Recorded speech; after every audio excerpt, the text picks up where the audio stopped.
Hey guys, tonight we're going to step back into a time when the night was a truly foreign country, a place of deep, primal fear. Imagine you're lying on a straw-stuffed mattress, the only light in the world coming from the sliver of moon you can see through a crack in the shutters. Every creak of the floorboards, every rustle in the thatch above, is a monster until proven otherwise. Honestly, with the terrors we're about to uncover, you probably won't survive this particular night. Is that the wind sighing through the eaves? Or is it something else? Something animate. Some suggest that people were simply accustomed to the dark, their senses honed to navigate it with a familiarity we can't comprehend. Others maintain that the folklore, the ghost stories, and the theology of the era point to a deep and pervasive fear of the unseen. For you lying here, the academic debate feels, well, academic. You just wish you knew what made that dog bark. A quirky little tidbit for you. Many medieval homes didn't have dedicated bathrooms. When nature called in the middle of the night, your best option was the chamber pot, which was often unceremoniously emptied out the nearest window with a shout of "Gardez-lou," a corruption of the French for watch out for the water. It's a charming system that meant a midnight stroll was not just scary, but also profoundly unsanitary. Just imagine the sound of that splashing into the muddy lane outside, another mysterious noise in the dark symphony of the night. You hold your breath, listening. There it is again, a scratching sound, not the mice in the walls. This is heavier, slower. It's coming from your neighbor's house. A scraping, rhythmic sound. The sound of a tool being dragged across a stone floor. But it's the middle of the night. Everyone is asleep, aren't they? The house groans as the timber settles. A familiar sound, yet tonight it seems to mimic a low moan. You shift on your mattress, the straw rustling loudly in the silence. It's not exactly a Tempur-Pedic, this thing. It's lumpy, probably home to a few critters who aren't paying rent, and smells faintly of hay and regret. Outside, a dog barks, a sharp, frantic sound that's cut short. Why did it stop? Your heart gives a little thump. This is the reality of the medieval night. It's a sensory deprivation tank that forces your imagination to become the primary source of information, and your imagination is rarely optimistic. So before you get comfortable, take a moment to like the video and subscribe, but only if you genuinely enjoy what I do here. Let me know where you're listening from and what time it is for you. Now dim the lights, maybe turn on a fan for that soft background hum, and let's ease into tonight's journey together. Breathe in. The air in your small, timber-framed house is thick with the ghosts of the day. You can smell the lingering wood smoke from the central hearth, now just a bed of glowing embers. There's the scent of damp wool from your blanket, the earthy aroma of the packed dirt floor, and a faint sharp tang of animal from the chickens that are probably sleeping just on the other side of a thin wattle and daub wall. This is your world after the sun has vanished. There are no light switches to flick, no reassuring glow from a phone screen, no streetlights carving safe paths through the darkness. There is only the night, absolute and sovereign. Earlier, the curfew bell rang out across the village. It's a sound you know well, the couvre-feu, which literally means cover fire in Old French. It's the official signal to bank the hearths, a critical daily ritual to prevent a stray spark from consuming your entire tinderbox town. A historical fact for you. These fire regulations were one of the earliest forms of municipal public safety, born from the hard-won experience that a single sleepy mistake could render dozens of families homeless by morning. So you did your duty, covered the embers, and plunged your home into a blackness so complete it feels like a physical weight pressing against your eyelids. Your ears strain, trying to parse the language of the night. Historians still argue whether the medieval night was universally terrifying for its inhabitants. The scraping continues, a patient, unnerving rhythm in the dead of night. It's a sound that doesn't belong. It pulls you from your lumpy mattress, your feet finding the cold, hard-packed earth of the floor. And there, in the middle of it all, is your neighbor, Gibbert. Gibbert the Fletcher, who spends his days carefully crafting arrows, straightening shafts, and binding feathers with meticulous care. Justice and order are maintained through a fragile system of social pressure and collective responsibility known as the peace. It's a foundational concept of medieval society. The king's peace, the lord's peace, the village's peace. The image of Gibbert's vacant, moonlit eyes is seared into your mind. You slide back onto your straw mattress, but sleep is now a distant shore. The night is no longer just empty and dark. It is occupied. There is something out there, walking in the skin of your neighbor. The shadow of the somnambulist, the night walker, has fallen over your village. And you know, with a certainty that chills you to the bone, that things will not be the same in the morning. It's the baseline of a safe and ordered community. Gibbert's actions, uncontrolled and unpredictable, are a direct threat to that peace. The fact he is asleep is almost irrelevant. The potential for harm is real.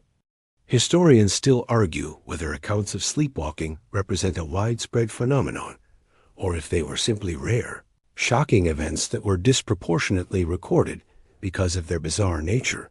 Seeing it with your own eyes, you can understand why it would be written down. It feels like a tear in the very fabric of reality.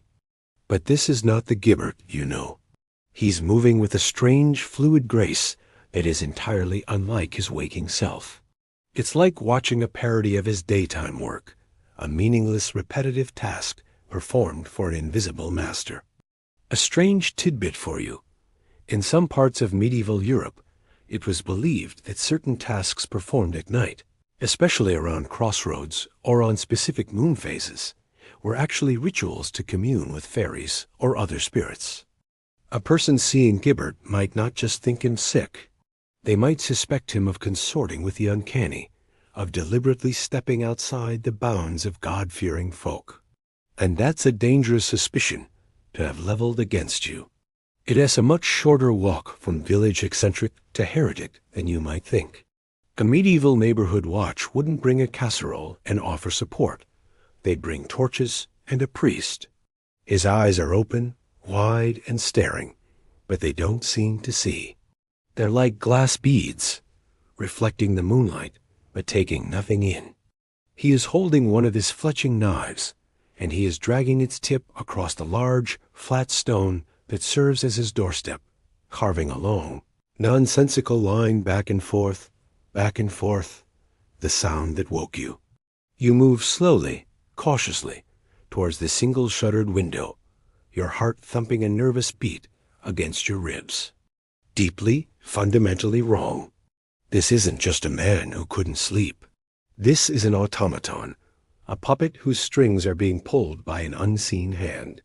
In your tight-knit village, everyone has a role, a place. Everyone relies on everyone else for survival. The community functions as a single body, and right now, one of its limbs is moving on its own. The anxiety this sparks in you is immediate and suffocating. Gibbert's strange nocturnal pilgrimage isn't just his problem. It's everyone's. What if he wanders into the forest and is taken by wolves? What if he stumbles into the river? What if that knife in his hand finds its way into someone else's door?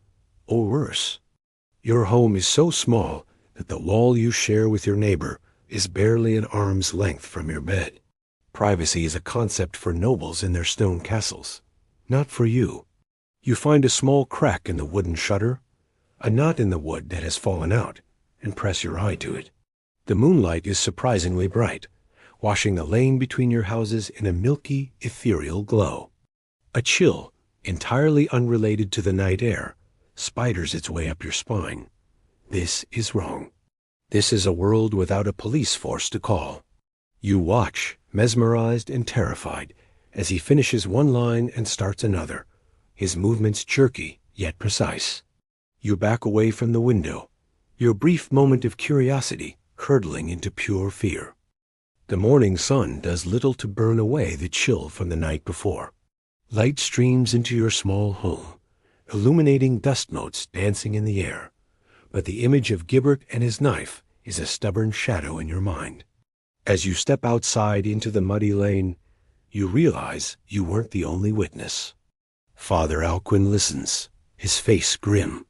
He speaks of the soul and its nocturnal battles, of temptations that prey upon the sleeping mind.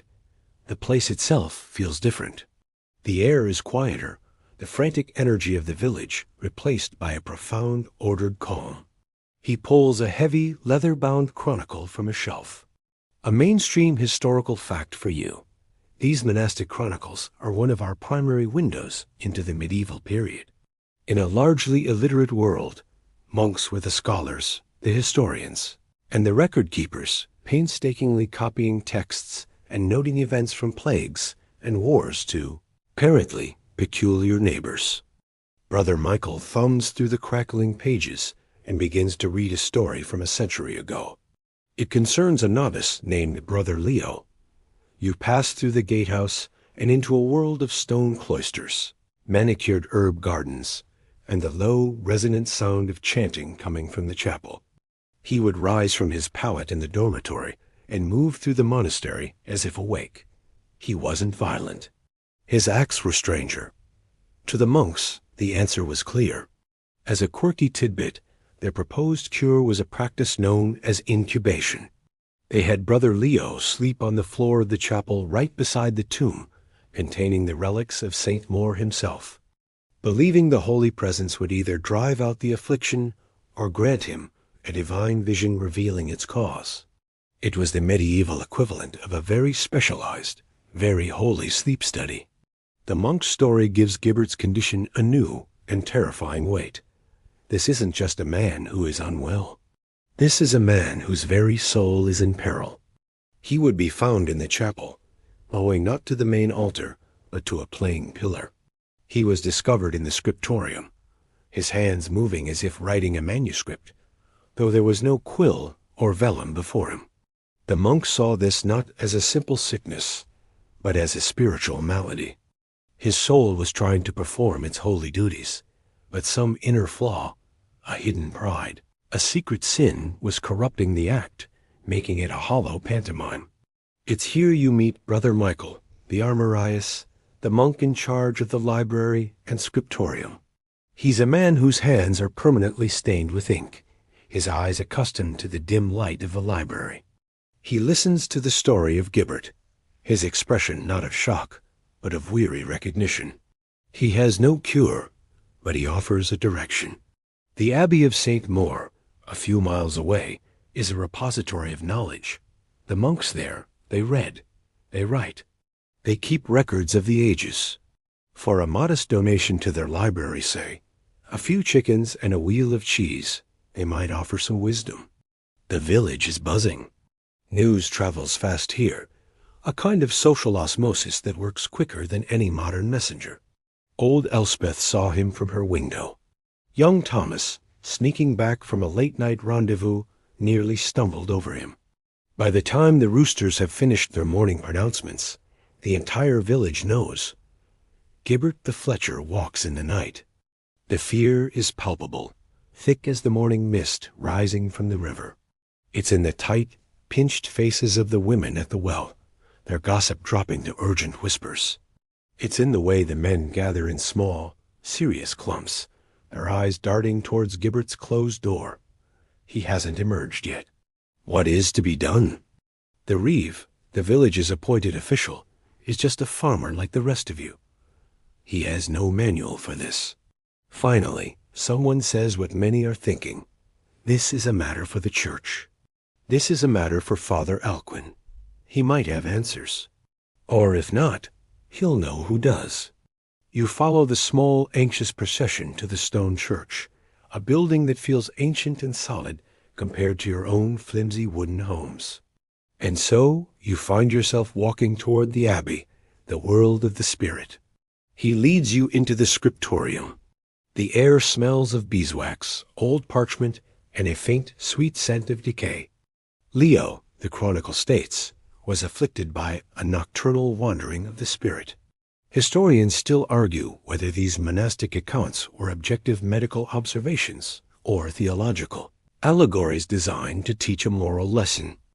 You leave the abbey with a new vocabulary for your fear.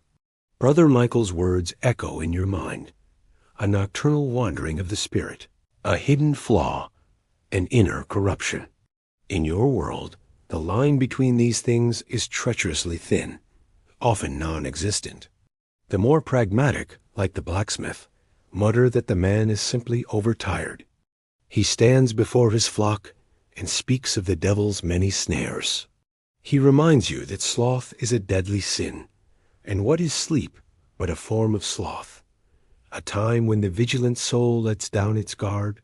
From where you stand, watching Gibbert try to buy bread at the market, only to have the baker as wife nervously make the sign of the cross and refuse him, the distinction feels moot. He is being judged. His moral character is being dissected. Was he always a little too quiet? Did he once fail to give a proper tithe to the church? Did he laugh during a sermon last Easter? Every past action is now re-examined, sifted for evidence of the hidden flaw that allowed this thing to enter him. The devil, he preaches, is an opportunist. He waits for that moment of spiritual weakness, that tiny crack in the soul's armor, and he slips inside. Gibbert's actions, then, are not his own. They are the actions of the demon that has taken root in his soul while his conscious will was dormant. His body has become a vessel. Working too hard on that order for the Lord's new archers, he grunts, wiping sweat from his brow. This mind-body dualism allowed for the idea that the physical body could be hijacked, like a carriage, by an evil entity, while the true soul of the person was trapped within, a helpless passenger. So when people looked at Gibbert, they didn't necessarily see him as evil, but as a victim of a spiritual home invasion. A person whose body produced involuntary twitches or vocalizations was seen as exhibiting the devil's mockery of pious behavior. Their physical ailment was treated as a spiritual failing. Gibbert is now trapped in this terrible logic. He can't prove his innocence because the crime was committed by his own body, a body now presumed guilty until proven holy. The village is no longer just scared of what he does at night. They are suspicious of who he is during the day.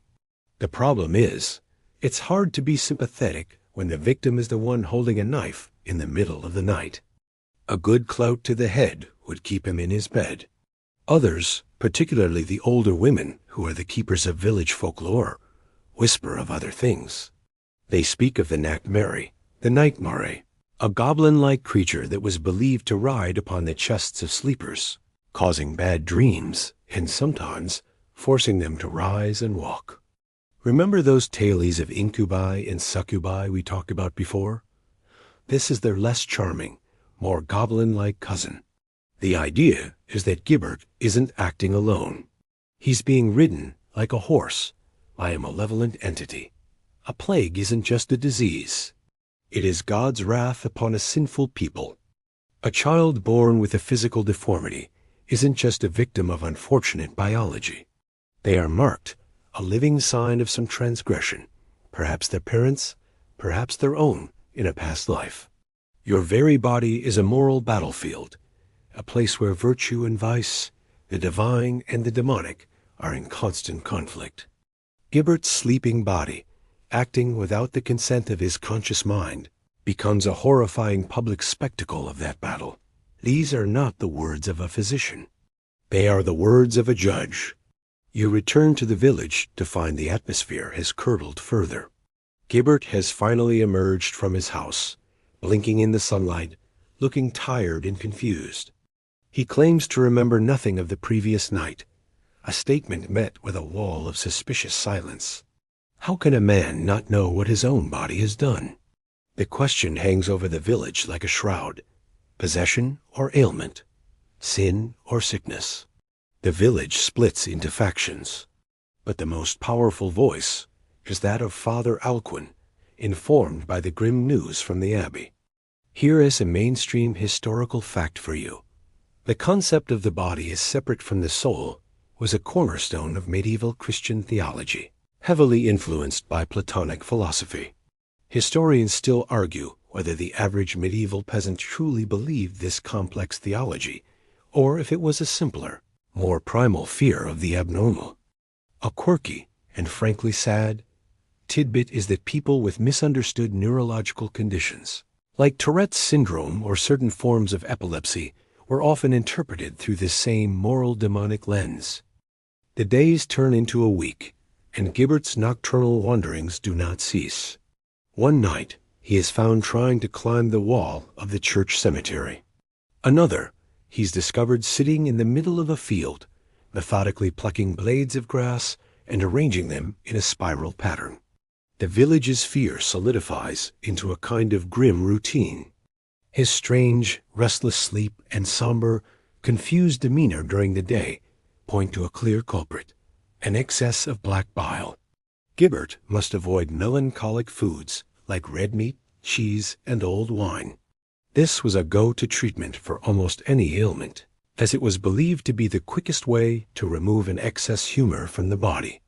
She takes out a small, sharp knife, called a fleam, and, after a brief prayer to a saint she probably shouldn't be praying to, makes a small, neat incision in Gibbert's arm. A trickle of dark blood flows into a small bowl. The amount is carefully measured. Too little, and the treatment is ineffective. Too much, and you've just created a much bigger problem. It's a scary, painful process, but Gibbert submits to it willingly, desperate for any hope of a cure. A quirky tidbit about medieval medicine. Diagnosis often involved examining the color, smell, and even taste of a patient's urine. A uroscopy wheel was a common chart in medical texts, linking different shades of urine to specific humoral imbalances. Thankfully for Gibbert, Agnes seems to be skipping that particular diagnostic tool today. It's one small mercy in a very strange week. The village watches and waits, hoping that this bizarre, bloody ritual will finally bring peace to their nights. Instead, he should consume sanguine foods, things that are warm and moist like fresh fish, leafy greens, and young chicken, all boiled to increase their moisture. Second, she provides a pouch of herbs to be hung over his bed. It contains lavender, chamomile, and St. John's wort, all believed to have properties that could calm the mind and warm the coldness of melancholy. Historians still argue whether the effectiveness of some herbal remedies was due to active pharmacological compounds or a powerful placebo effect amplified by community belief. When everyone believes a certain herb will cure you, it just might. The melancholic humor. According to humoral theory, black bile was a cold, dry substance associated with the earth and autumn. An overabundance of it could cause delusions, lethargy, and strange, compulsive behaviors. It was the humor of scholars and madmen. From her perspective, Gibbert's soul isn't possessed by a demon. His brain is simply too cold and too dry. It's a beautifully logical system, all-encompassing and internally consistent. Its only flaw is that it's completely, utterly wrong. A watch is established, 2 men taking turns each night to follow Gibbert from a safe distance, ensuring he comes to no harm, and more importantly, causes none. The problem needs a solution, not just a containment strategy. And so, the village turns from the spiritual to the physical, seeking a cure in the realm of medicine. The local physician isn't a doctor in our modern sense. She is a woman named Agnes, a wise woman who lives on the edge of the village. Held that the body contained 4 essential fluids: blood, phlegm, yellow bile, and black bile. A healthy person had these humors in perfect balance. Sickness was simply the result of one humor being deficient, or, more commonly, in excess. Your personality, too, was dictated by your dominant humor. A sanguine person was cheerful and optimistic. A phlegmatic person was calm and thoughtful. A choleric person was fiery and ambitious. And a melancholic person was quiet, serious, and prone to sadness. Her knowledge is a tangled inheritance of herbal remedies, ancient folklore, and practical, hands-on experience. Her home smells of drying herbs, beeswax, and damp earth. You and the reeve go to see her, explaining Gibbert's affliction. Agnes listens, her brow furrowed, nodding slowly. She speaks not of demons, but of imbalances. Her understanding of the human body is based on the ancient theory of the four humors, a medical framework that dominated Western medicine for over 1,300 years. This is your mainstream historical fact for this section. The theory of the four humors, first systematized by the Greek physician Galen in the 2nd century. A.D. Agnes diagnoses Gibbert's condition through this lens. She sets about prescribing a course of treatment designed to counteract this humoral imbalance. First, a change in diet. But Agnes's most dramatic prescription is a controlled bleeding. The bleeding and the herbal remedies do nothing. A few nights later, Gibbert is found on the roof of his own house, staring up at the moon, 1 foot perilously close to the edge. A torment, a nightly assault by a specific malevolent creature. The whispers of the Nachtmare, the Nightmare, grow louder. But other names are spoken too. Names for the things that prey on sleepers. People tell Gibbert's wife, a pale, perpetually terrified woman named Isabel, to place a sharp knife or a pair of open scissors under his pillow, the belief being that the creature would be frightened of the cold iron. Someone else suggests she sleep with her head at the foot of the bed and her feet on the pillow, hoping to confuse the entity when it arrives. A quirky tidbit for you. In some parts of Europe, it was believed that these night terrors could be thwarted by meticulously counting things. People would leave a pile of seeds or a sieve by the bed, believing the demon would be compelled to count every single grain or hole, keeping it occupied until sunrise, when its power would fade. It's a wonderfully bizarre image. A terrifying demon of the night, utterly defeated by obsessive-compulsive disorder. You hear talk of the incubus and the succubus, demonic spirits that were believed to visit people in their sleep, often for lustful purposes. In your village, the two are woven together, so tightly you can't see the seam.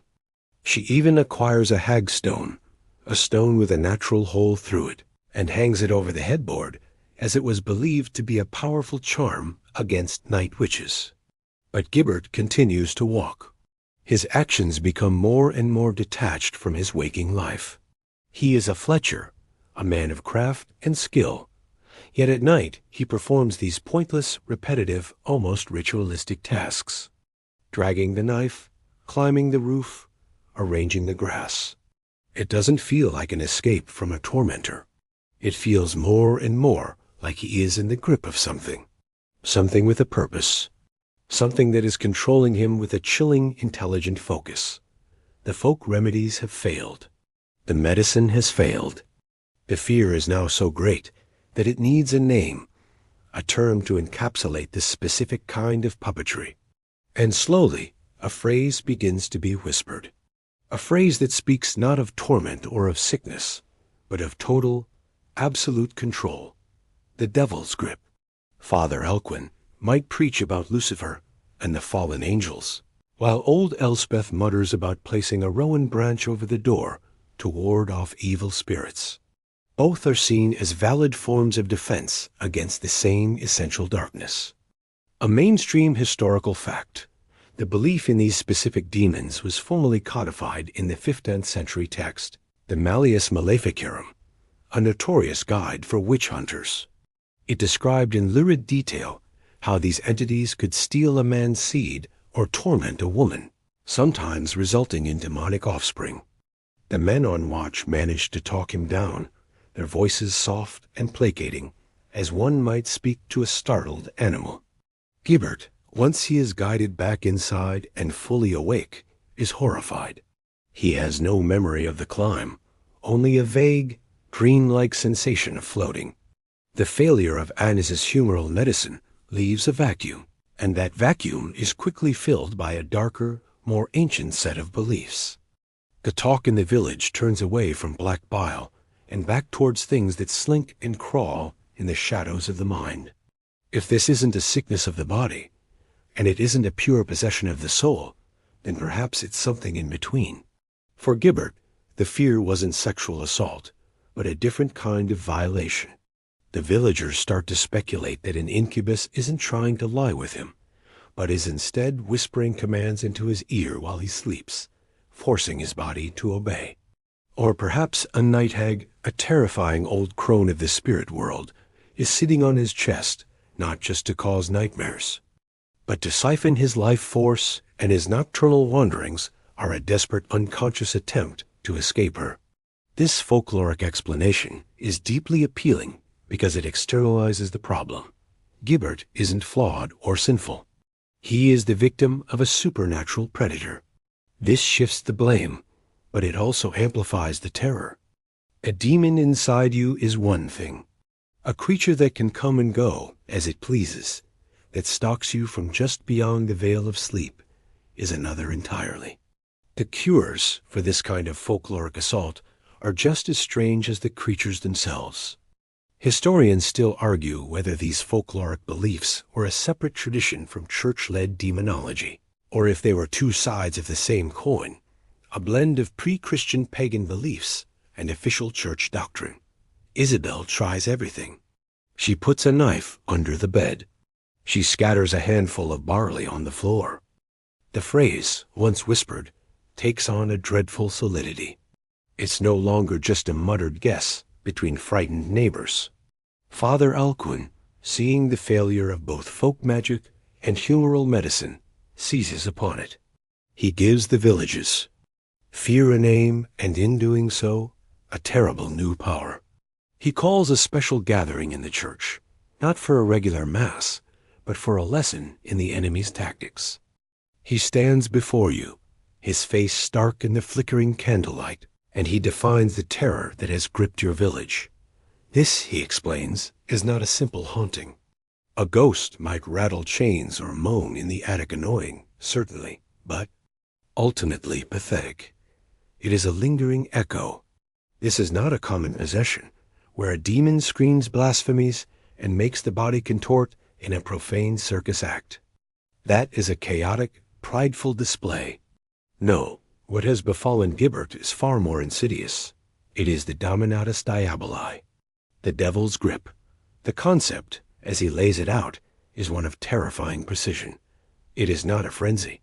It is a seizure of the will. Imagine the soul, he says, as the driver of the carriage that is the body. In a standard possession, the demon throws the driver out and attempts to steer the horses, often wildly and with much screaming. But with the devil's grip, the demon doesn't throw the driver out. It locks him in a small box in the back of the carriage, binds his hands, and gags him. The soul, the real Gibbert, is still there, a terrified prisoner forced to watch through a tiny crack as his own hands and feet are manipulated by a cold, intelligent master. The body moves with purpose, its actions methodical, because the demon is not just playing. It is working. This explanation changes everything. Gibbert's nonsensical nocturnal tasks are suddenly imbued with a sinister meaning. He wasn't just aimlessly dragging a knife. He was engraving a diabolical symbol. He wasn't just climbing a roof. He was attempting to reach a place of spiritual significance to profane it. He wasn't just arranging blades of grass. He was creating a ritual circle for some unholy purpose. The devil's grip turns a sleepwalker from a medical curiosity into an unwitting saboteur, a flesh and blood tool in the hands of pure evil. A mainstream historical fact for you. The theology of the time was deeply concerned with the nature of free will. For a demon to gain this level of control, it was widely believed that some form of consent, however small or ignorant, must have been given. The devil couldn't just break into a pure soul. He needed a key. This is where the idea of the diabolical pact comes in. Father Alcuin suggests that Gibbert, perhaps in a moment of weakness, of envy for another man's wealth, or anger at the Lord's high taxes, made a careless oath. Perhaps he muttered, "I'd give anything for a successful season." The devil, always listening, simply said, "Done." A cosmic contract lawyer, finding a loophole in the fine print of a moment's despair. Historians still argue whether concepts like the devil's grip were top-down theological constructs, meticulously crafted by scholars like Thomas Aquinas to explain evil, or if they were bottom-up folkloric fears that were later absorbed and legitimized by the church. Looking at the terrified faces around you, you see how the two streams have merged into a single terrifying river. The proof of this grip, Alcuin continues, lies in subtle signs, not in spinning heads, but in a chilling placidity. The victim might seem normal, if a bit tired, during the day, but their sleepwalking actions are purposeful, complex, and often a parody of their daily craft, twisting good work into a dark mirror. Here's a quirky tidbit. Some theologians wrote about a concept known as the diabolical ligature, which was often discussed in the context of demonic interference with marriage, specifically causing impotence. The idea was a specific binding of a bodily function by demonic power. The devil's grip can be seen as a broader application of this, a diabolical ligature of the conscious will during sleep. It's not that Gibbert can't wake up. It's that his will is magically and spiritually bound, prevented from controlling his own limbs. He is, for all intents and purposes, tied up inside his own head. The village now looks at Gibbert not with pity, but with a new, sharp-edged fear. He is a weapon pointed at them, and they don't know when or at whom the trigger will be pulled. Now that the terror has a name, it begins to attract stories. Like moths to a flame, tales from neighboring villages and whispered legends from decades past are drawn to the concept of the devil's grip. The fear is no longer confined to what Gibbert might do. It's now contextualized by what others, held in that same grip, have supposedly done before. The story that takes the deepest root, the one told with wide eyes around the hearths at night, is the tale of the wandering blacksmith. The story comes from a traveling peddler, a man whose trade is not just in pots and lace, but in news and gossip.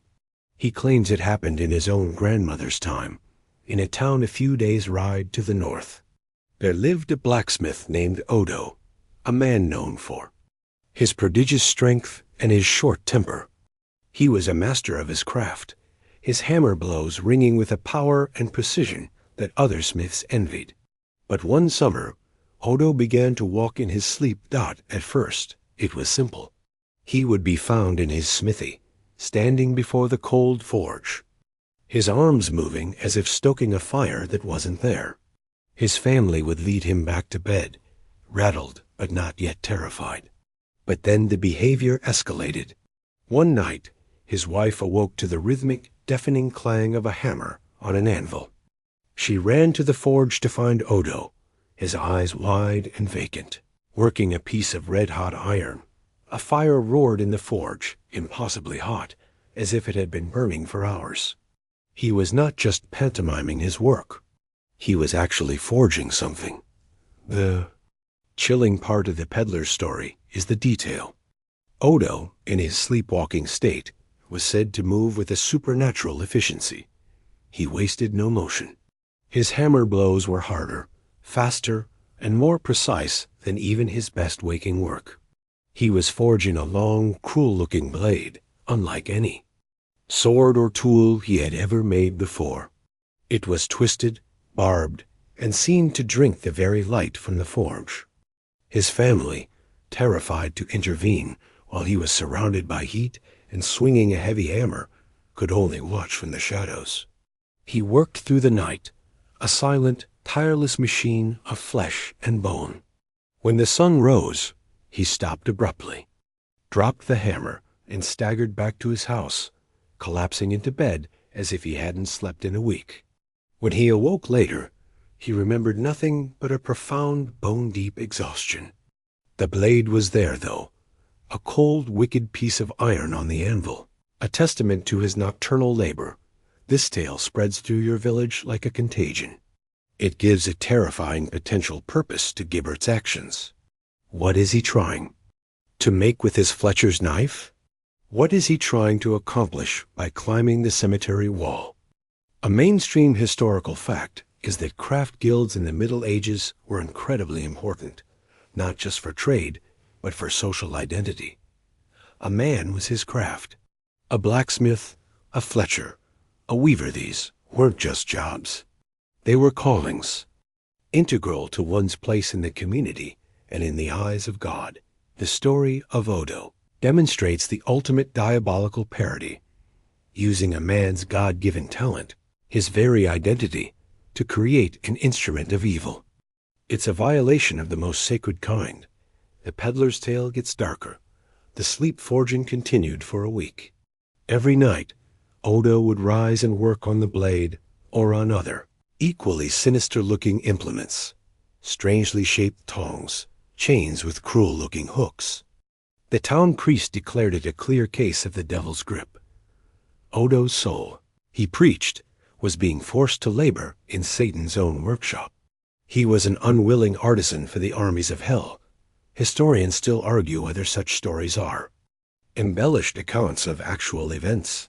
Perhaps a man with a severe parasomnia who retained muscle memory, or if they are complete fabrications. Moral fables created to explain and warn against spiritual laxity. For a quirky and unsettling tidbit, some versions of the blacksmith's story include the detail that the iron he used was not from his own stock. He was seen, again while sleepwalking, digging up old coffin nails from the churchyard. This element ties the story directly to necromancy and the darkest forms of black magic, where materials associated with death were believed to hold potent, corrupting power. The idea that a sleepwalker could be compelled not just to work, but to gather profane materials for his work, elevates the threat to an entirely new level. The story of Odo the blacksmith ends, as these stories often do, in tragedy. The peddler lowers his voice and says that on the final night, Odo didn't forge anything. He took the wicked blade he had finished, walked to the home of the town's reeve, the man who represented law and order, and stood outside his door until morning, holding the blade, silent and waiting. What he was waiting for, no one ever found out, because he was discovered and subdued. But the message was clear. The grip wasn't just about pointless labor. It was a prelude. It was preparation for an act of terrifying violence.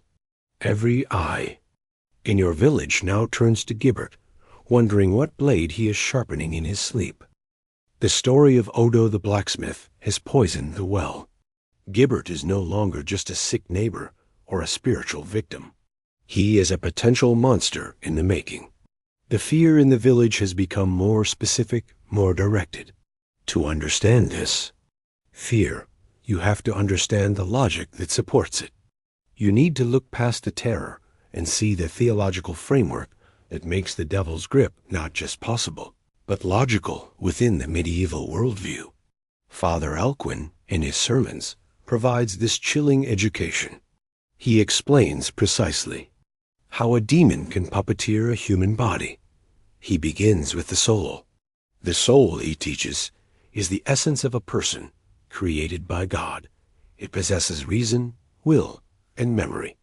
It is, by its nature, spiritual and cannot be directly touched or controlled by a demon, which is also a spiritual being. It's like two opposing magnets. They can influence each other, but they cannot occupy the same space. So the demon does not seize the soul itself. Instead, it attacks the bridge between the soul and the world, the body. The medieval understanding of biology and neurology was, to be gentle, a bit fuzzy. It was believed that the soul communicated its commands to the body through a system of spirits, not ghosts, but very fine, vaporous substances that flowed through the veins and nerves. Think of them as the body's internal messenger system. There were vital spirits centered in the heart and animal spirits centered in the brain. It was these animal spirits that controlled sensation and movement. This is your mainstream historical fact. This concept of animal spirits, derived from the work of the Greek physician Galen, was a central tenet of medicine and philosophy for centuries. It was the accepted scientific explanation for how thought translated into action. And this is where the demon finds its entry point. According to the theology of demonic influence, a demon, being a spirit itself, can interfere with the body's spirits. It can block the flow of the soul's commands and insert its own. It's like a malicious operator hijacking a telephone exchange. The soul poor, trapped Gibbert is sending the command, "Stay in bed," but the demon intercepts the message. It cuts the line and sends its own signal down the nerves to the muscles. Get up, pick up the knife, go outside. The body, a machine of flesh and bone, simply obeys the signal it receives. It cannot tell the difference between a command from its rightful master and one from a demonic usurper. This framework explains the blank, vacant look in Gibbert's eyes. His soul is not looking out. It's trapped inside. Its connection to the windows of the body severed. It explains his incredible feats, like climbing the roof. The demon, unburdened by the human fears of falling or pain, can push the body beyond its normal limits. It explains his silence. Why would the demon bother with speech when its goal is work, not communication? Historians still argue about the nuances of this theology, particularly regarding the question of culpability. If Gibbert's will is completely bypassed, can he be held responsible for his actions? Theologians like Thomas Aquinas wrestled with this, creating complex categories of demonic influence, from simple obsession, external attacks, to possession, internal control. The devil's grip seems to fall into the most terrifying category, a form of possession so complete that the person's own agency is rendered almost entirely null and void. Now for a quirky and rather specific tidbit. Some demonologists believe that demons had a particular affinity for the humors we talked about earlier. They thought a demon could thicken the black bile in a person, making their animal spirits sluggish and easier to control. This created a horrifying feedback loop. A natural predisposition to melancholy made you more vulnerable to the devil's grip, and the grip, in turn, worsened your melancholy. It was a spiritual and physical death spiral. In this view, Agnes the wise woman wasn't entirely wrong in her diagnosis of excess black bile. She just failed to identify its supernatural cause. So you sit in the cold stone church listening to Father Alcuin, and the world suddenly makes a terrible kind of sense. The universe is a battleground. Your own body is a potential front line. The strange, restless man who lives next door is not just a man anymore. He is a walking, breathing testament to a hostile takeover. The fear you feel is no longer a vague, superstitious dread. It is the logical, calculated fear of a soldier who has just had the enemy's strategy explained in terrifying detail, and you realize the enemy is already inside the walls. The theological explanation for the devil's grip is a heavy weight on the village's collective soul. But it's still a theory, a sermon. To make it real, to solidify it as fact, the community needs proof. And in a world that runs on belief, the most powerful proof is a confession. The pressure begins to mount, not just on Gibbert, but on his terrified wife, Isabel. She is now seen as the gatekeeper, the one person with the closest access to the afflicted man. The villagers' questions, at first sympathetic, grow sharp and pointed. What does he mutter in his sleep before he rises? Does he ever speak of strange dreams or visions? Has she, his own wife, seen the devil in his eyes? Isabel is trapped. To defend her husband's innocence is to risk being seen as a collaborator, an accomplice to his diabolical pact. To accuse him is an unimaginable betrayal. She is caught in a social and spiritual vice, and it is slowly squeezing the truth, or what passes for it, out of her. One evening, After Gibbert is brought back from yet another nocturnal errand, this time found trying to dam the small stream that runs by the village, the pressure becomes too much. A small delegation, led by Father Alcuin and the village reeve, convenes in their small, smoky house. The questioning is relentless, not with physical force, but with a crushing psychological weight. They ask Isabel, did he not seem discontent these past months? Did he not curse his luck when his arrows fletched for the Lord's competition were ruined by the rain? They ask Gibbert, what covenant have you made? What price did you agree? 2. Confess, and God's mercy may yet save you from the flames. Gibbert, confused and exhausted, can only stammer that he remembers nothing. But his lack of memory is taken as proof of the demon's cunning, not of his own innocence. It's Isabel who breaks. Weeping, she confesses that yes, her husband had been melancholic. Yes, he had despaired. She recounts a time, months ago, when a valuable deal for a large batch of arrows fell through. In his frustration, Gibbert had thrown a tool against the wall and shouted, I'd let the devil himself fletch my arrows if it meant I could feed my family. It was a moment of anger, a common expression of despair. But in this room, in this atmosphere of fear, her words land like a death sentence. To the interrogators, this is it. The invitation, the verbal contract that opened the door for the devil's grip. This is a grimly mainstream historical fact. Confessions extracted under duress, be it psychological, social, or physical, were the engine of many medieval and early modern witch trials. The legal systems of the time often operated on the principle that a confession was the queen of proofs, the highest possible form of evidence, even if it was produced under extreme pressure or outright torture. What you are witnessing is a microcosm of that process, an informal trial where the verdict was decided long before the questioning began. Gibbert, hearing his wife's words, seeing the grim, satisfied nods of the priest and the reeve, seems to shrink. He doesn't deny it. How can he? He doesn't remember saying it, but he doesn't remember walking on the roof either. His own mind is an unreliable witness. Under the relentless questioning, his own memories begin to warp. Perhaps he did feel a strange presence that day. Perhaps he did feel a chill as he spoke those words. The power of suggestion is immense. He starts to fill in the gaps with the narrative they provide him. Yes, he confesses, he felt a darkness enter him. He felt his will grow weak. He is not confessing to a memory.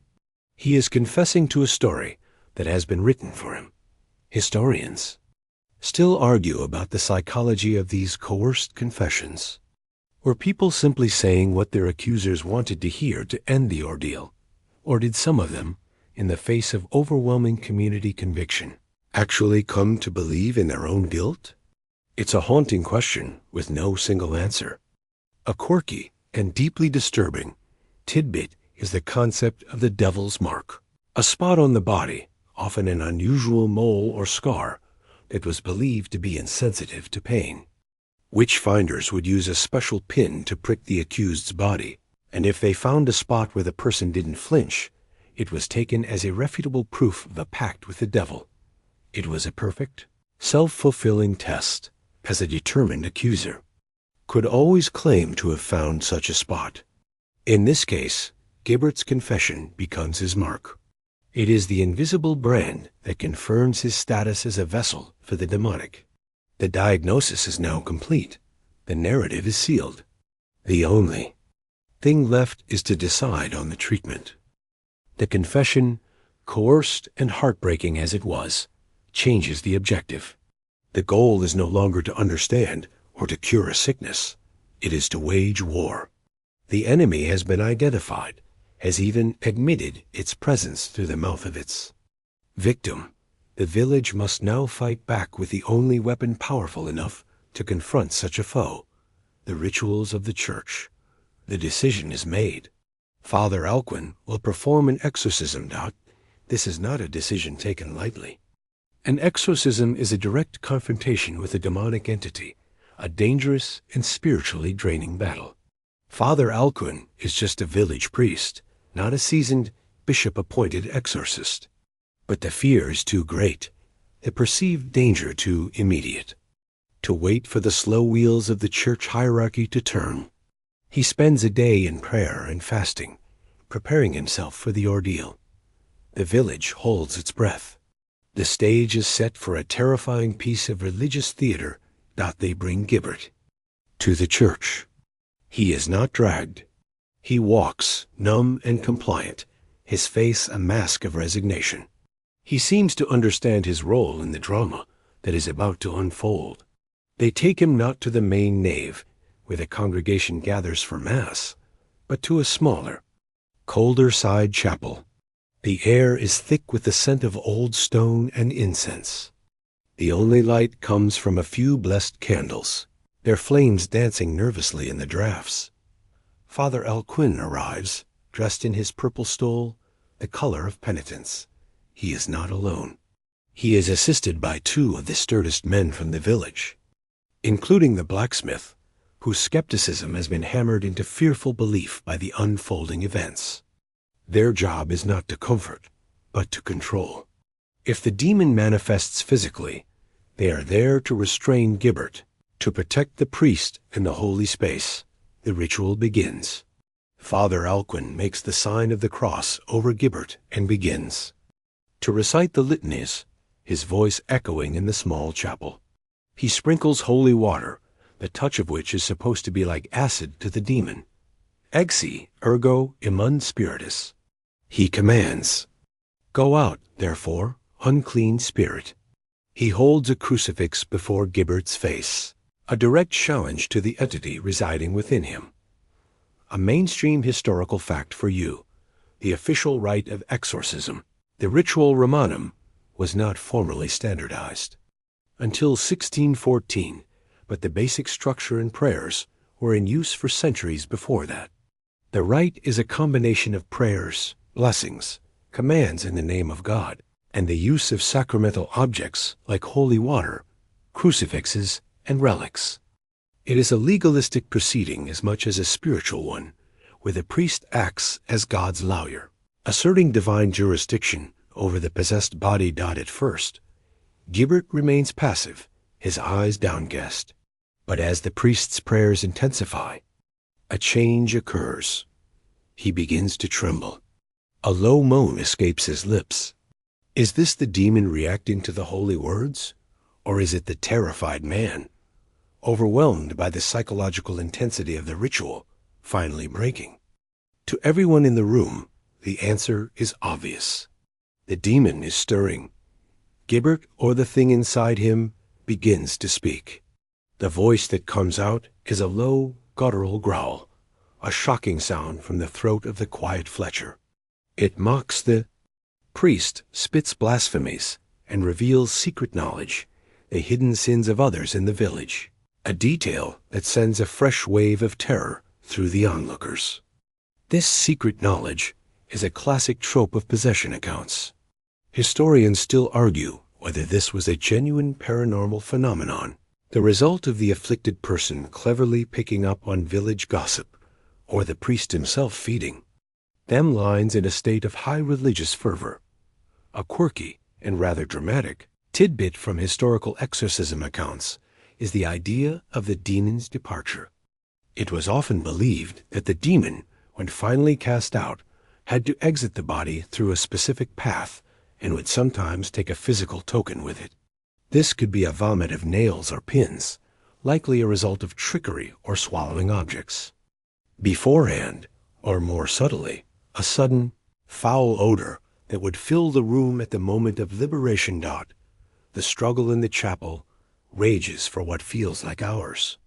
The blacksmith and the other man have to restrain Gibbert as he thrashes, his strength seemingly magnified. The candles flicker wildly. The priest's voice grows hoarse, but he does not relent, his faith a shield against the demonic onslaught.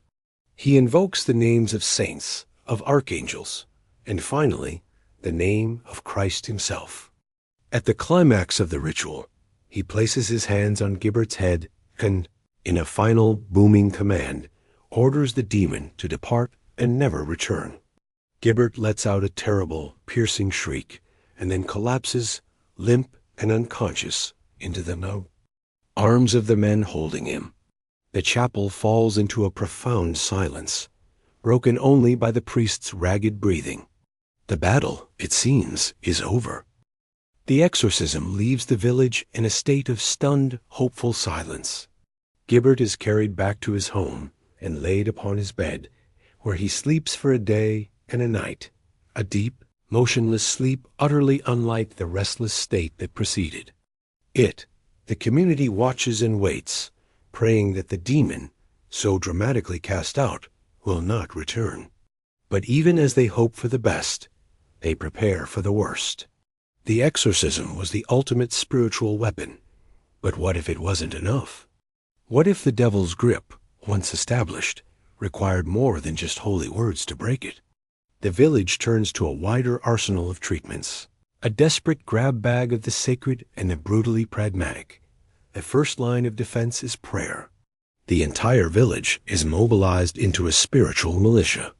Father Alcuin instructs everyone to add a special prayer for Gibbert's soul to their daily devotions. Isabel is given a list of specific psalms to recite at her husband's bedside, psalms believed to have protective power. This constant barrage of prayer is meant to create a spiritual wall around Gibbert, a fortress of piety to repel any attempt by the demon to re-enter. Next come the relics. Relics were a cornerstone of medieval faith, physical objects believed to be imbued with the holiness of a saint. A mainstream historical fact, the trade in relics was a massive and often fraudulent industry in the Middle Ages. Churches and monasteries vied for the most powerful artifacts, a sliver of the true cross, a finger bone of an apostle, a thread from the Virgin Mary's cloak. These weren't just objects of veneration. They were seen as conduits of divine power, capable of healing the sick and warding off evil. Father Alcuin borrows a minor relic from the abbey, a small shard of bone said to be from Saint Denis, a martyr who, according to legend, picked up his own severed head and walked several miles, preaching the sermon. A saint who could master his own body after decapitation seemed like the perfect patron for someone whose body was out of control. The relic, encased in a small lead locket, is hung around the sleeping Gibbert's neck, but faith alone doesn't feel sufficient in the face of such a terrifying physical manifestation. What if Gibbert walks again tonight? What if the demon was only pretending to leave? The village's fear demands a more tangible solution, and so they turn to physical restraint. That evening, before Isabel blows out the candle, the blacksmith comes to their home. He doesn't bring prayers or relics. He brings a coil of rope and a heavy iron chain. With a heavy heart and trembling hands, Isabel helps him bind her husband to the bed. They tie his wrists and ankles to the thick wooden posts of the bed frame. It's a gentle binding, just tight, enough to prevent him from rising, but the sight of it is brutal. Gibbert, a man she loves, is being trussed up like an animal. The blacksmith then loops the heavy chain around the bed frame and secures it to a large iron ring he has hammered into the floor. The symbolism is stark and terrible. Gibbert is now literally chained, a prisoner in his own home, in his own bed. Historians still argue whether such restraints were seen as a medical treatment, a way to prevent a delirious patient from harming himself, or a spiritual one, a physical representation of the binding of the demon. In truth, it was likely both. It was a practical solution born of fear, cloaked in the language of spiritual warfare. A quirky and sad tidbit on this subject: archaeological digs at certain medieval hospitals and asylums have uncovered skeletons with evidence of long-term restraint, such as stress fractures or worn patterns on ankle and wrist bones. It's a silent testament to the suffering of those with severe mental or neurological disorders In an age that had no other way to manage them, Isabel sits by the bed, the relic on Gibbert's chest, rising and falling with his breath, the ropes at his wrists. A cruel contrast. The prayers she recites are now tinged with a new desperation. She is praying for the relic to work, for the exorcism to have been final, but her eyes keep darting to the ropes. The physical restraints are a loud, clanking admission of their doubt. They have fought the devil's grip with holy water and saints. Bones, but in the end, their last, best hope is a length of hemp rope and a blacksmith's chain. The night deepens, and the house is quiet. Terribly, unnaturally quiet. The ropes and chains hold. For several nights there is peace. Gibbert sleeps, or at least he remains in his bed, bound and still. But the peace is a fragile, hollow thing. The atmosphere inside their small home has changed. It is no longer a sanctuary, a place of shared warmth and life. It has become a prison cell, a hospital ward, a silent battleground. The toll this takes on the family, on Gibbert and Isabel, is immense. You watch from a distance, as the whole village does, and see a family being slowly eroded by fear. Isabel's life shrinks to the four walls of her home. Her daily routines, going to the market, gossiping at the well, sharing a loaf of bread with a neighbor, are over. She is now a jailer and a nurse, her existence dictated by her husband's affliction. She's afraid to leave the house, convinced the demon might choose a moment of her absence to make Gibbert break his bonds. When she does venture out for water or food, the other villagers fall silent. Some offer her looks of pity, but many more eye her with suspicion.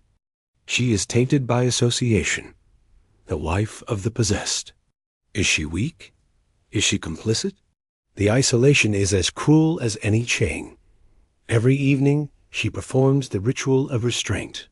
She checks the knots, her hands calloused from the rough rope. She listens to her husband's breathing, trying to parse every sigh and twitch. Is he truly asleep, or is the demon just biding its time, testing the strength of its prison? Sleep offers her no escape. Her dreams are filled with images of fraying, ropes and snapping chains, of her husband rising with those same vacant eyes, the knife back in his hand. Love and mortal fear are now tangled together in her heart, a knot she can't begin to unravel. Gibbert, for his part, is a ghost in his own life. During the day, he is untied, but he is a changed man. The exorcism and the public confession have broken something inside him. He is quiet, withdrawn, and carries a deep, unshakable shame. He avoids eye contact. He knows how the village sees him, as a vessel, a tainted object. His craft, the source of his pride and identity, now lies abandoned. He can't bear to look at his fletching tools, the very instruments that were twisted into symbols of his demonic servitude. He is adrift, a man without purpose, haunted by actions he cannot remember, but for which he has been judged guilty. This depiction of family strain is a timeless aspect of chronic illness, but in the medieval context, it was magnified by the supernatural framework. A mainstream historical fact, families were considered the primary unit of social and spiritual responsibility. The sins or afflictions of one member reflected on the entire household. A family with a possessed member could be shunned, their business boycotted, their children considered poor marriage prospects. The well-being of the entire family unit was sacrificed for the perceived safety of the community. Isabel's desperate measures are not just to save her husband, but to save her family from complete social collapse. Historians still argue about the level of communal support versus ostracism in such cases. While some accounts show communities rallying around a family in crisis, many more, particularly as the era of widespread witch hunts began, show fear overwhelming compassion. A quirky tidbit that illustrates this tension is the touch test. In some folklore, It was believed that if a victim touched their tormentor, for instance, a witch, the witch's power would be neutralized, and the victim's afflictions would cease. This led to horrifying situations where an afflicted person might be encouraged to go around touching suspected individuals, turning a personal tragedy into a public witch hunt. Imagine Isabel, in her desperation, being urged to have Gibbert touch his neighbors one by one to see who might have cursed him. The breaking point comes one afternoon. Isabel is mending a shirt when Gibbert speaks for the first time in days. "The ropes won't hold it," he says, his voice a flat monotone. "It's too strong. It's just waiting." His words, filled with a calm certainty, are more terrifying than any demonic growl from the exorcism. He has internalized his diagnosis. He believes in the demon, in the devil's grip, as much as anyone. He sees himself as a danger, a loaded weapon. That night, Isabel does something she never thought she would. As she ties the ropes, she adds another. And she pulls the knots tighter than ever before, so tight they bite into his skin. The desperation has curdled into something harder. She is no longer just trying to keep him safe. She is caging a monster. The love is still there, buried deep, but it is fear that now guides her hands. The tight ropes and the heavy chain seem to be working, but Gibbert's calm, chilling pronouncement, "It's too strong," has sent a new tremor of fear through the village. The physical restraints are a temporary, desperate measure. What happens if he breaks free? What happens if the demon, in its rage at being confined, compels him to commit some terrible act? The question moves from the home and the church into the domain of secular authority, such as it is. The village reeve, a man named Falk, who is more comfortable judging disputes over stray pigs and demonic possession, is now faced with a terrifying legal problem. The law and the lunatic must now intersect. Falk convenes a village moot, an assembly of the heads of households, to discuss the matter. The meeting takes place in the open air, a circle of grim-faced men standing in the shadow of the church. The central question is one of culpability. If Gibbert, in the throes of the devil's grip, were to burn down a man's barn or, God forbid, harm a person, who is legally responsible? Is it Gibbert himself? Is it a demonic entity that cannot be brought before a court? Or is it an act of God, a tragedy for which no one can be blamed? The legal thinking of the time on this matter was murky and inconsistent. A mainstream historical fact for you: early Germanic law codes, which formed the basis for much of medieval common law, were often based on the principle of strict liability.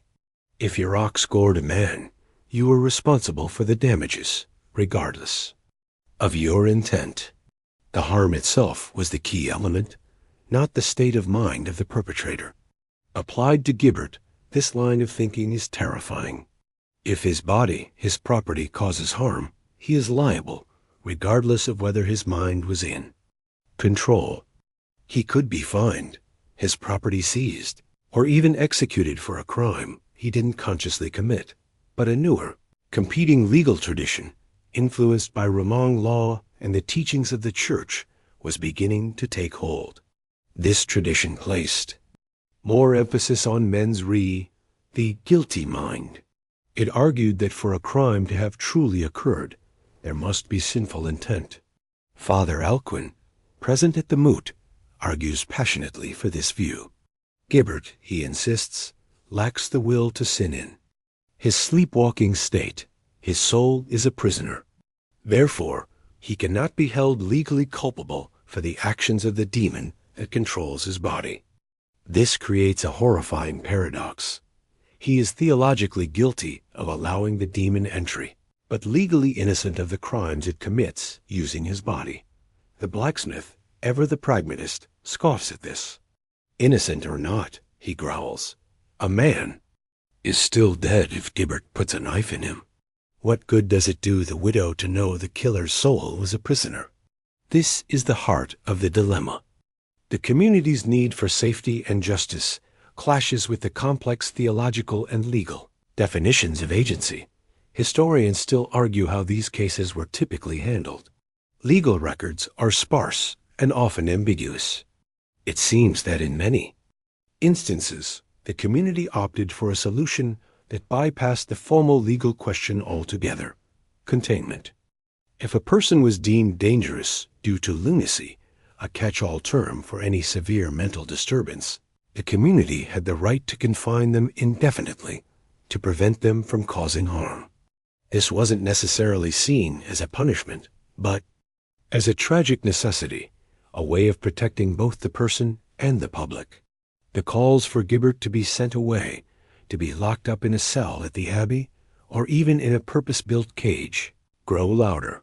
A quirky and illustrative legal tidbit comes from the tradition of animal trials. In the Middle Ages, it was not unheard of for animals, pigs, rats, even insects, to be formally charged with crimes, put on trial with a lawyer defending them, and if found guilty, publicly executed. This might seem absurd to us, but it speaks to a worldview where all of creation was part of a single moral and legal order under God. If a pig that killed a child could be held legally accountable, the question of a demon-possessed man's accountability becomes even more complex. Is the demon more or less culpable than a pig? It's a legal and theological rabbit hole. The moot reaches no firm conclusion, only a grim consensus. Gibbert is a threat. His innocence is a philosophical point. The danger he represents is real. Fulk the Reeve declares that if the restraints fail, if Gibbert is found wandering again, he will have no choice but to have him locked away permanently. The decision hangs in the air, a final warning. The law, in its own clumsy way, has washed its hands of the matter, placing the full burden back on Isabel and her ropes. The community has drawn its line. One more misstep, one more nocturnal journey, and Gibbert will be exiled from the world of men, condemned to a life of solitary confinement for the crimes of his own uncooperative flesh. Weeks pass under this cloud of grim vigilance. The ropes hold, Gibbert remains confined at night, and the village settles into a tense, watchful routine. The immediate terror recedes, replaced by a slow, grinding misery. But beyond your small, fear-haunted village, the world is inching forward. The deep night of the Middle Ages is not eternal.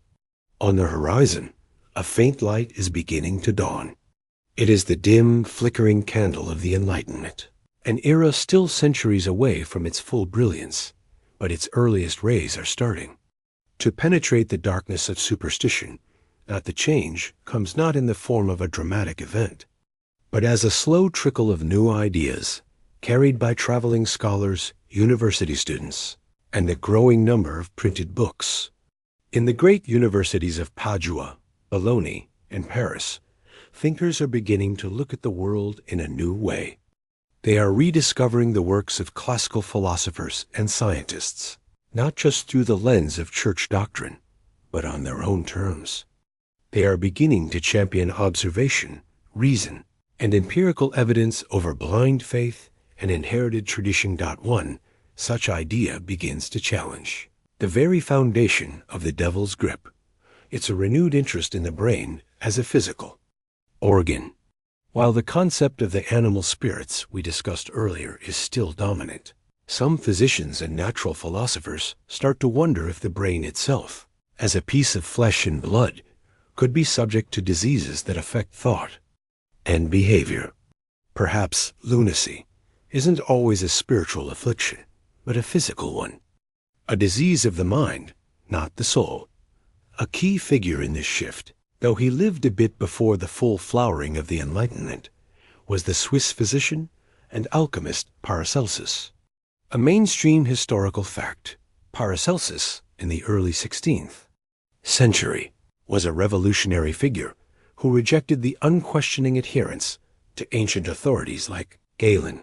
He famously burned their books and argued that experience and observation were the true foundations of medicine. He proposed that many diseases were caused by external agents, not just internal humoral imbalances, a precursor to germ theory. Paracelsus wrote about what he called chorea lasciva, a condition that sometimes manifested as manic dancing or strange, compulsive movements. While he still believed in a world of spirits and occult forces, he argued that some of these conditions had natural, not demonic, causes. He might have looked at a sleepwalker like Gibbert and theorized that the cause was not a demon, but a poisonous vapor rising from the stomach to the brain during sleep, causing it to misfire. This is still a long way from modern neurology, but it's a crucial step. It moves the problem from the domain of the priest to the domain of the physician. It suggests that the cure might be found in medicine, not just exorcism. These ideas are slow to filter down to the level of your village.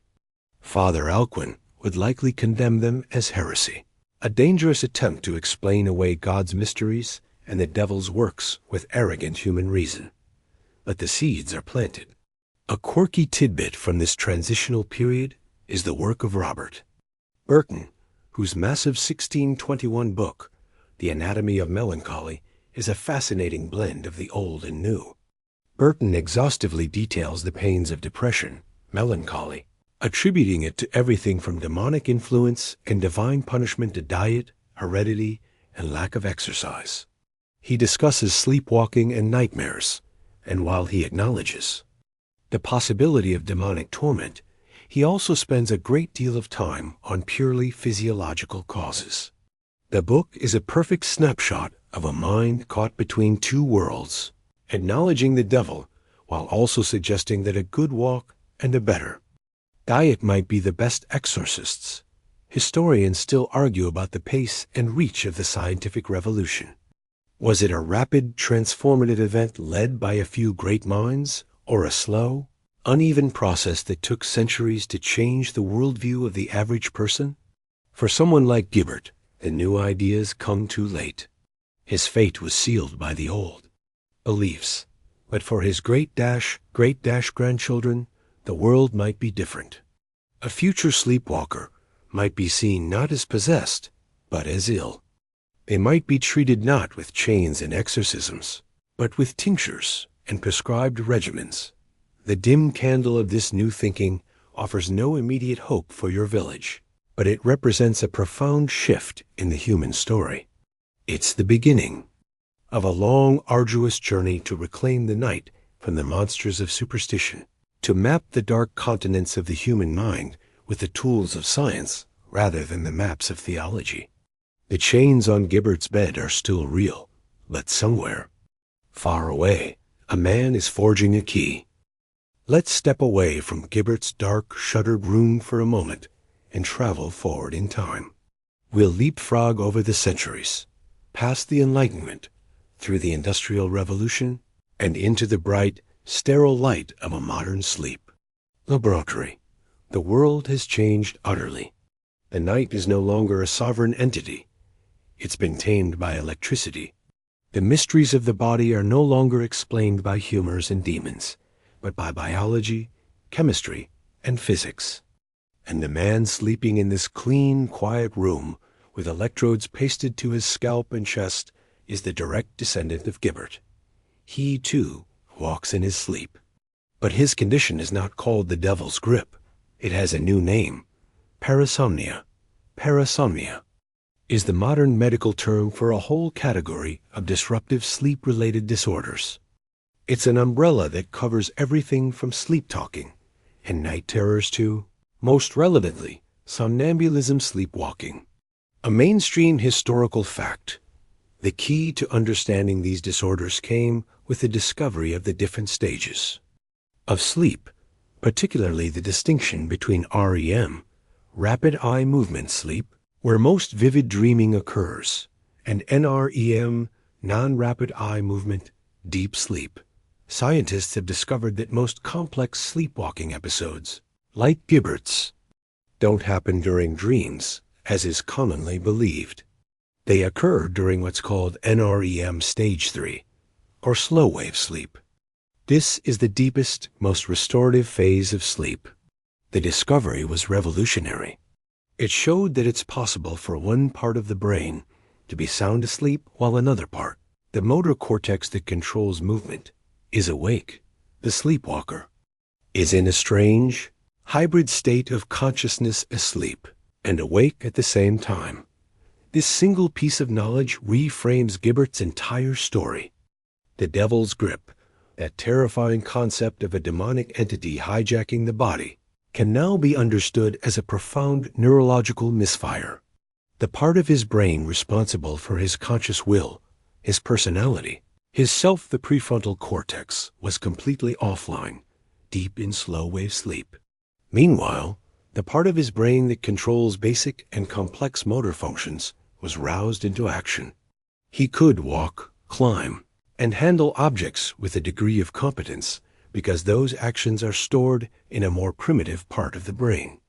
He was a body without a pilot, not because a demon had seized the controls, but because the pilot was unconscious. His vacant, staring eyes, a classic sign of a slow-wave sleep arousal. His lack of memory, perfectly explained by the fact that the hippocampus, the brain region responsible for forming new memories, is also suppressed during this sleep stage. His seemingly superhuman strength or tolerance for pain, the result of the brain's higher level processing, including fear and pain perception, being shut down. The chilling stories of Odo the blacksmith forging a blade can be seen in this new light. It wasn't a demon guiding his hand, but procedural memory, the deeply ingrained muscle memory of a craft he had performed thousands of times. His conscious mind was asleep, but his hands still remembered the rhythm of the hammer. Historians still argue about the exact nature of the events described in historical accounts. Are they exaggerated, or could some individuals suffer from such extreme forms of parasomnia that they could indeed perform these complex, dangerous tasks? Modern case studies suggest the latter is possible. There are documented modern cases of sleep driving, sleep cooking, and even sleep painting. A quirky, and rather amazing, modern tidbit: there's a documented condition known as sleep-related eating disorder, where individuals, while completely asleep, will raid the fridge and consume bizarre combinations of food, like salt sandwiches, or raw bacon with no memory of it in the morning. It's a strange, non-demonic echo of Gibbert's inexplicable nocturnal compulsions. Connecting the devil's grip to parasomnia doesn't diminish the terror that people in the Middle Ages felt. Their fear was real, based on the best knowledge they had. But it provides a more compassionate lens through which to view their stories. Gibbert was not a sinner who made a pact with the devil. He was a man with a severe, untreated sleep disorder. The demon that haunted him was not from hell. It was a ghost in his own machine, a neurological glitch in the incredibly complex wiring of the human brain. The exorcisms, the chains, the fear, they were all aimed at a phantom. The true affliction was biological, hidden deep within the folds of his sleeping mind. The journey from demon to diagnosis is a long one, and it shows how far our understanding has come. The scientific explanation of parasomnia may have arrived, but the old fears did not simply pack up and vanish. Superstitions have a long half-life. They linger in the cultural bloodstream for centuries, evolving and adapting long after their original theological or medical foundations have crumbled. The fear of the sleepwalker, the person whose body moves without the consent of their soul, proved to be particularly resilient. The devil's grip might have been replaced by a diagnosis, but its shadow stretched on, finding new homes in folklore. Ghost stories and the dark corners of popular imagination dot as the Enlightenment gave way to the Romantic and Gothic movements of the 18th and 19th centuries. The sleepwalker was repurposed. They were no longer a possessed sinner, but something arguably more compelling, a tragic, liminal figure caught between worlds. They became a staple of Gothic literature.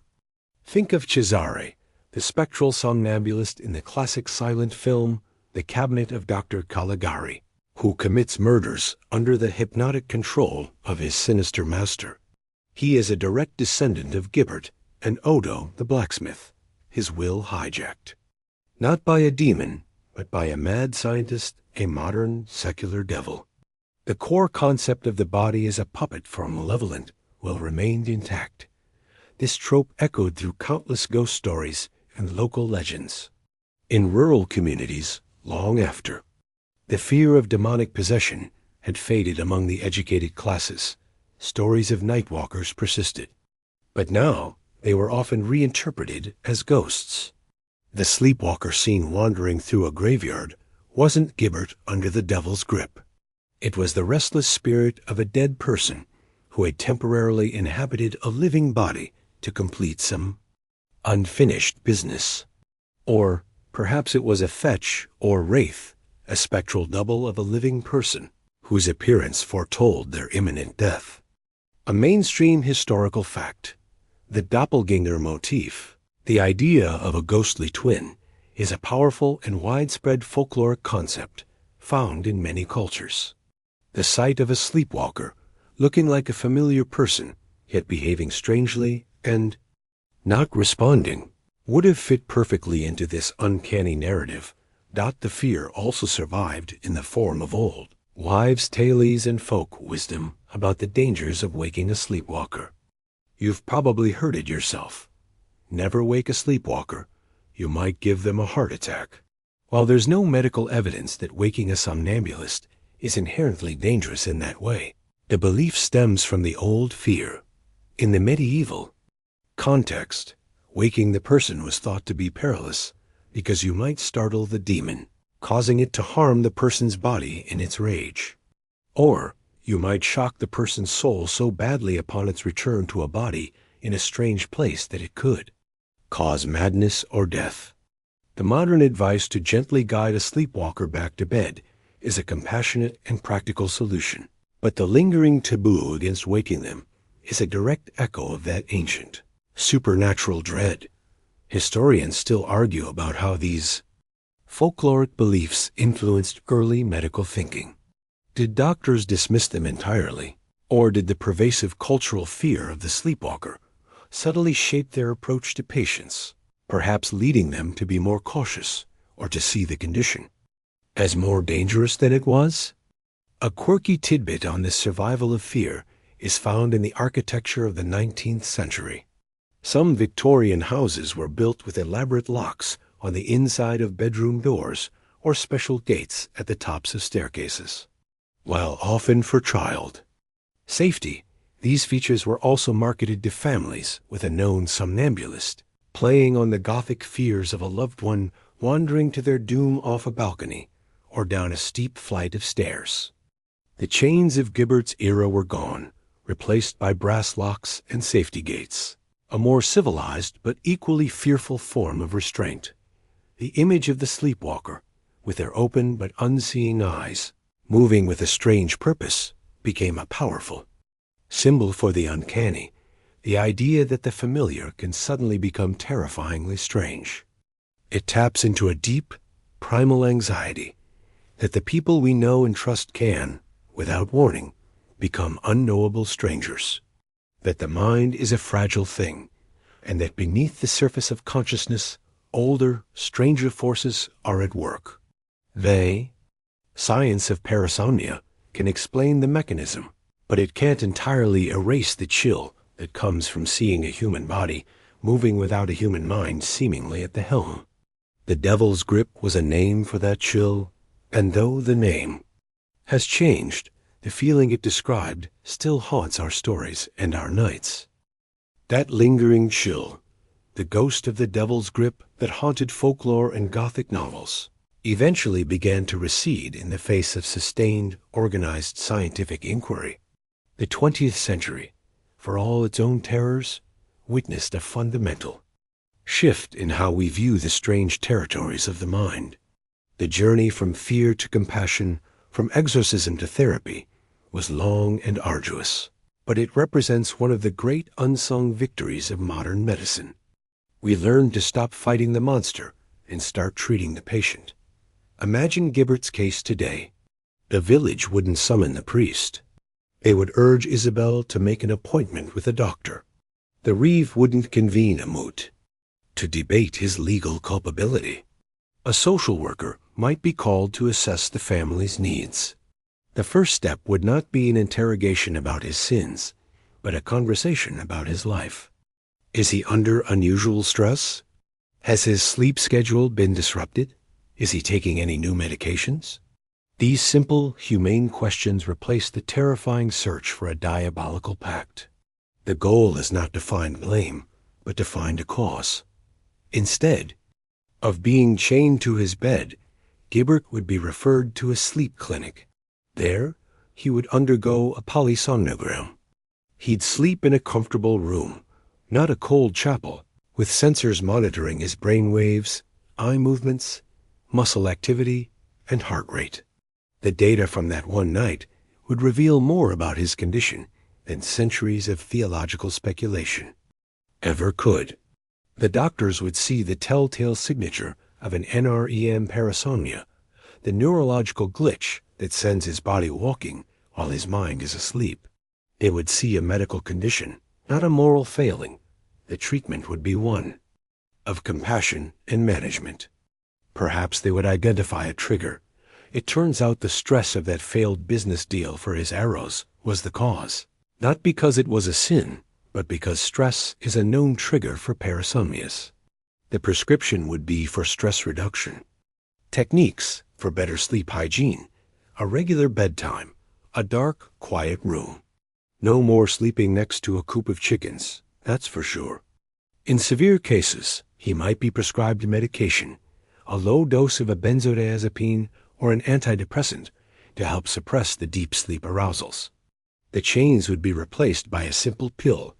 Here's a mainstream historical fact for you. Sleep. Medicine as a formal, recognized specialty is surprisingly young. The world's first clinics dedicated solely to studying and treating sleep disorders were established in the 1970s, with pioneers like Dr. William Dement at Stanford University leading the charge. This was the moment when the compassionate view became institutionalized, when the study of sleep moved out of the realm of abstract curiosity and into dedicated clinical practice, offering real help to millions of people.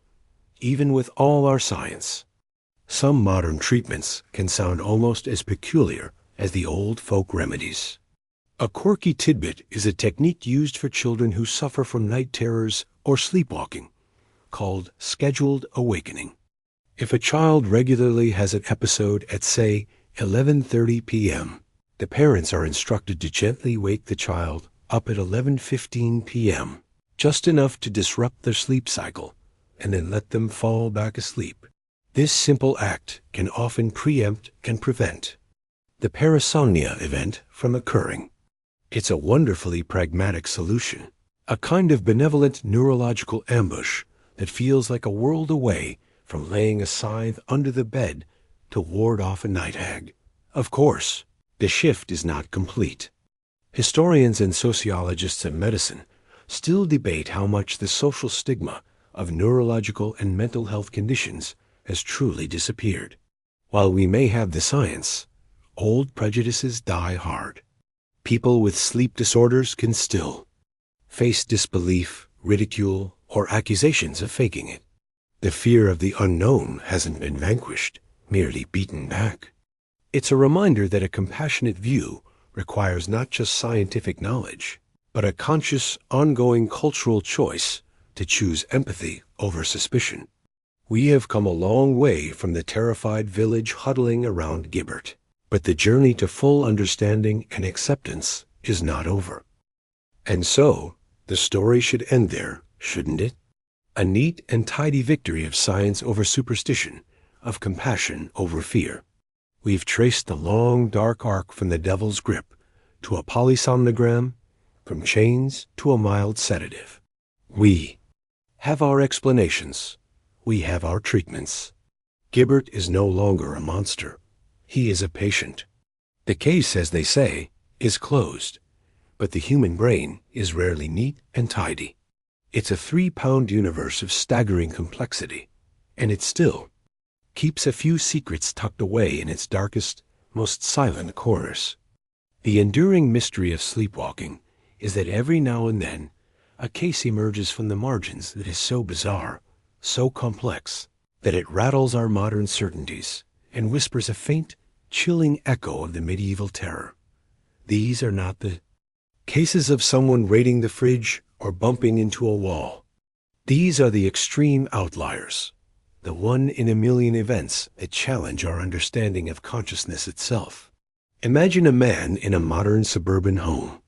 He gets out of bed, gets dressed, finds his car keys, walks to the garage, starts the car, and drives over 20 kilometers through city streets, obeying traffic laws.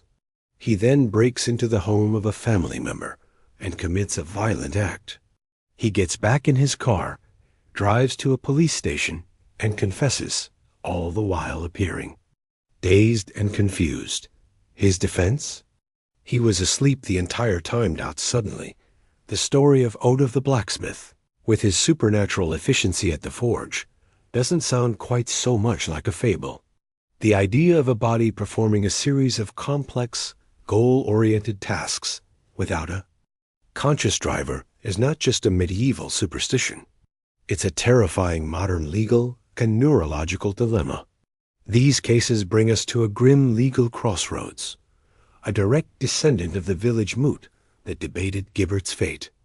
The legal defense is known as homicidal somnambulism, a form of non-insane automatism. A mainstream historical fact, the legal concept of insanity as a defense was famously codified in the British Manhattan Rules of 1843, which state that a defendant is legally insane if, due to a disease of the mind, they were unable to know the nature of their act or that it was wrong. Automatism is different. The argument is not that the mind is diseased, but that the conscious mind was absent entirely. The body was an automaton. Neuroscientists and legal scholars still argue fiercely over these cases. Where do you draw the line? How can we prove, beyond a reasonable doubt, that there was a total absence of consciousness? Could there have been a flicker of awareness, a moment of waking up during the act itself? These are questions that a brain scan, for all its power, cannot definitively answer. It can show a predisposition to parasomnia, but it cannot replay the state of a person's consciousness at a specific moment in the past. We are left, in a way, in the same position as Gibbert's neighbors, judging a person based on the actions of their body, with their mind remaining a locked, inaccessible room. On a less terrifying, but equally bizarre, note, a quirky modern tidbit is the documented phenomenon of sleep emailing and sleep texting. People have woken up to find they have sent completely nonsensical and sometimes deeply embarrassing messages to their bosses, friends, or ex-partners in the middle of the night, with zero recollection of doing so. One man even tried to invite his friends to a Batman-themed lard-making party. It's a darkly funny example of the same principle. The motor cortex is awake enough to type, but the higher reasoning centers that would normally say, "Wait, that's a terrible idea," are sound asleep. These unexplained remnants, from the terrifying to the absurd, serve as a humbling reminder. They show us that the boundary between our sleeping and waking selves is more porous than we think. They remind us that our control over our own bodies is not as absolute as we'd like to believe. We may have banished the demons and the devils, but the brain itself can produce mysteries profound enough to stand in their place. In these extreme cases, we can almost feel a flicker of the same awe and terror that gripped that medieval village, a sense that we are witnessing something that lies at the very edge of our comprehension.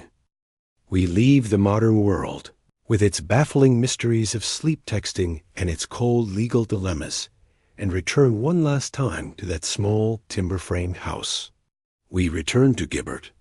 What became of him? The chronicles, had they bothered to note the fate of a lowly Fletcher, likely would not have a happy ending. Perhaps he wasted away, broken by the shame and the confinement. Perhaps the ropes eventually caused an infection. Or perhaps one night he did break free, stumbled into the darkness, and was never seen again. His disappearance taken as final proof that the demon had claimed him, body and soul. But as we look back now, from our safe vantage point, the true tragedy becomes clear. The real phantom haunting that medieval village wasn't a demon. It wasn't the nightmare or an incubus. It wasn't even the neurological glitch in Gibbert's brain. The most powerful, most destructive specter in this entire story was fear itself. Fear was the true devil's grip. It was fear that seized the minds of the community, turning concerned neighbors into suspicious accusers. It was fear that twisted a mundane expression of frustration into a diabolical pact. Fear held the hammer during the exorcism. Fear tied the ropes. Fear chained a sick man to his bed and called it salvation. Consider Gibbert's actual actions. He dragged a knife. He climbed a roof. He arranged some grass. Strange? Yes. Unsettling? Absolutely. But in all the nights of his wandering, did he ever actually harm anyone? It seems not. The entire terrifying superstructure of demonic possession was built upon a foundation of what might happen. The community wasn't reacting to a clear and present danger. They were reacting to a monster they had built in their own imaginations. His condition was the spark, but their collective fear was the tinder that erupted into a devastating fire of belief and persecution. A modern HOA would probably just have fined him for unapproved nocturnal landscaping with the Fletcher's knife dot, to be fair to them. Their world was primed for this kind of fear. A grim, mainstream historical fact is that the late Middle Ages was a period saturated with death and anxiety. The Black Death in the mid-14th century had wiped out a staggering portion of Europe's population, leaving behind a deep societal trauma. People lived in a world that seemed arbitrary and cruel, where death could strike anyone at any time without reason. In such an atmosphere, the search for explanations, for culprits, becomes desperate. It's easier to blame a demon you can fight with a ritual than to accept a world of random, meaningless suffering. Historians still argue whether the intense demonology and witch hunting of the later medieval and early modern periods were a cause of this social anxiety, or merely a symptom of it. Did the belief in demons make people more fearful? Or did a fearful society, racked by plague, famine, and war, become more inclined to believe in demons? It's a chicken and egg question, but for Gibbert, the result was the same. He became a focal point for all the free-floating anxiety of his community. A quirky and deeply sad piece of folklore from parts of Britain that feels relevant here is the tradition of the Sin Eater. This was an outcast who, for a small fee, would be summoned to a funeral to eat a loaf of bread and drink a bowl of ale passed over the corpse. It was believed that in doing so, they ritually absorbed all the sins of the deceased, allowing that person's soul to ascend to heaven, while the Sin Eater himself became ever more burdened and damned. In a way, Gibbert was forced to become a living Sin Eater for his village. He was made to absorb their fears, their anxieties about the darkness, their terror of the unknown that lived inside every one of them. The demon they cast out was, in many ways, their own. The real monster was the one that looked back at them from the mirror of their own fear. And so, our journey into the medieval night comes to a close. The echoes of that fear, of the chanted prayers and the clanking chains, can finally begin to soften and fade. The darkness that felt so absolute to them, so full of menace and unseen things, is not the darkness that surrounds you now. Yours is a quiet, gentle dark, a space for rest and for peace. Let the story of Gibbert serve as a quiet reminder of how far we have come, a testament to the slow, steady dawn of understanding that has replaced the terror with treatment and the demons with diagnosis. Feel the weight of your own body, safe and still in your bed. Your mind and your body are at peace, two parts of a whole, under your own gentle command. The only grip upon you now is the soft pull of sleep, drawing you down into quiet dreams. There are no phantoms here. There are no watchers in the shadows. There is only the stillness of your room, the gentle hum of the fan, and the promise of a safe and restful night. Let the story go. Let the history sleep.